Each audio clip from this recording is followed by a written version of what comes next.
KQED fan Kermit Robbins has been puzzling over this question for years. Out on Mount Tamalpais, there's this old wrecked car. It's all rusted out, and I want to know what the deal with this car is. I needed to see this car before I could figure out where it came from. So Tom Frazier, a Mount Tamalpais park ranger, took us on a hike to check out the wreck. Yeah, we should be coming up across our vehicle here pretty soon. About a mile in, you find this rusted carcass of an old car. Kind of random. You just come out here and all of a sudden you're like, what?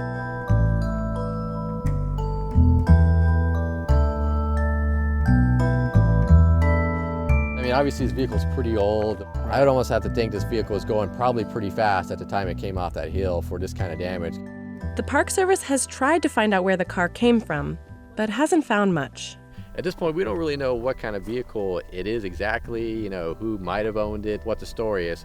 What they do know is the road running along the top of the mountain, Ridgecrest Boulevard, was built in the 1930s. When the trail was built 40 years later, the car was already there. So we know the car has been there since at least the 1970s. Someone knows what happened to this vehicle. This vehicle just didn't get here on its own.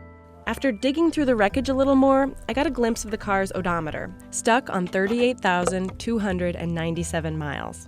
But there's no room on this display for a seventh number, so it's possible this car actually had 138,000 miles. Since the Park Service didn't know much about the car, I thought I'd check with a Mount Tam historian to see if he knew anything. I wish I knew. I've talked to a bunch of my friends. None of us have any idea how that got there. I asked if there were any early newspaper records of fatal car crashes that could explain our car. None that anybody's ever found, and people have looked, but it was unremarkable enough that there doesn't seem to be any newspaper records anywhere.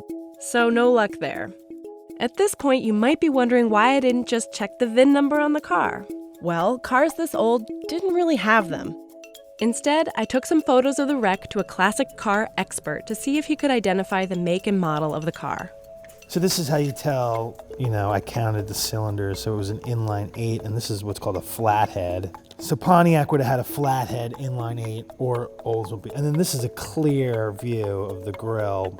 Look at this hood, look at that. That is that. You got like 1, 2, 3, 4 with this on the fenders. Yeah. Which no other car had those fenders like that. The grille to me and the fender stamping, it's 41 Pontiac. No one else did that. There it is at last. Today, Pontiac presents a new low-price 6 and an improved low-price 8. And isn't that a dramatic presentation? Do you think anyone would or even could miss it?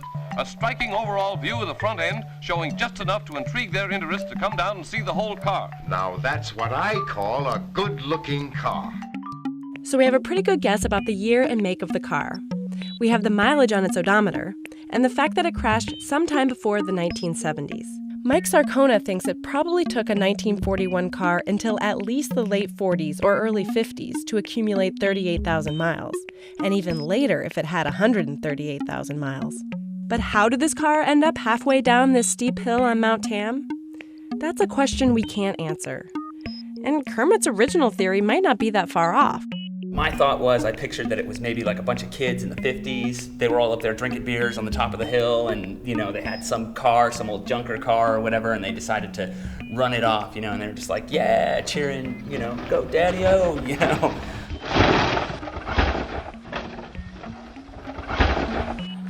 For now, when you come across this old car, you'll have to make up your own stories.